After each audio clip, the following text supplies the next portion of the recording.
July 18th, Friday, Memorial of Saint Camillus de Lellis, priest. Reflection by Reverend Father Clifford Atta Anim. Matthew chapter 12, verses 1 to 8. The Sabbath law, mercy and lordship. I desire mercy, not sacrifice. Hosea chapter 6, verse 6, quoted by Jesus in Matthew chapter 12, verse 7. Let's consider the background of the gospel. In this passage, Jesus responds to the Pharisees' harsh judgment of his disciples for what they considered unlawful actions on the Sabbath. As the disciples walk through a grain field and pick heads of grain to eat, see Deuteronomy chapter 23, verse 25, which permitted this, the Pharisees accused them of violating Sabbath law by performing forbidden work. Media group, disciples walking through wheat field, men picking grain heads in field, close-up of hands picking wheat, Pharisees watching from distance at its stalk at a distribute_equally plucking, which is harvesting, rubbing in hands, which is threshing, and blowing away husks, that is, winnowing. Jesus offers three scriptural counter-arguments. First, mercy over ritual, the case of David found in 1 Samuel chapter 21, verses 1 to 6. Jesus recalls how David and his men ate the consecrated bread from the tabernacle, which was reserved for priests only. This sets a precedent. Human need, such as hunger, can override ritual law. It's a way of saying, well, God's law was made for life, not against it. Second, sacred work is still work, the case of the priests, as seen in Numbers chapter 28, verses 9 to 10. Jesus reminds the Pharisees that priests work every Sabbath preparing sacrifices, yet are not guilty of breaking the law. This shows that Sabbath rest is not absolute, and God's service takes precedence.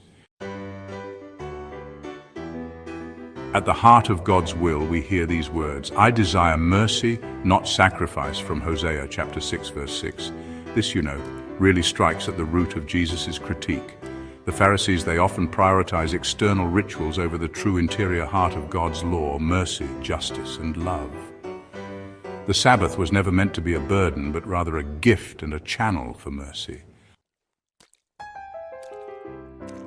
Jesus' final claim, the Son of Man, is Lord of the Sabbath.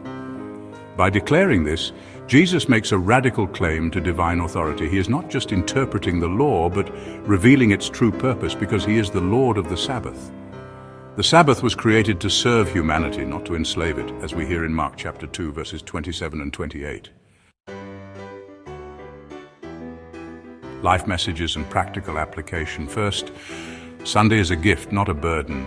For Christians, Sunday, the Lord's Day, replaces the Jewish Sabbath as the day of rest, worship, and celebration of the resurrection. But, like the Sabbath, it is still meant to bless human life. Here are a few practical suggestions. Worship together, attend Mass or your church's service as the spiritual center of the day. Slow down, let it be a day of rest for both body and mind. Quality family time, share meals, talk without screens, and do something joyful together. Works of mercy, visit the sick, call someone who is lonely, or support a parish outreach. And faith formation at home. Read the Bible, watch a Christian movie, or teach the children about a saint or gospel story. Second, beware of legalism in our own lives. Jesus' rebuke to the Pharisees invites us to ask, do I judge others too quickly for how they keep or don't keep religious practices? Do I value ritual more than people? And do I remember that mercy is the heart of true religion? Third, our faith must be lived in freedom and love. St. Paul would later write, for freedom Christ has set us free. Do not submit again to a yoke of slavery, as we read in Galatians chapter 5, verse 1. The letter kills, but the Spirit gives life. From 2 Corinthians chapter 3, verse 6. God bless you.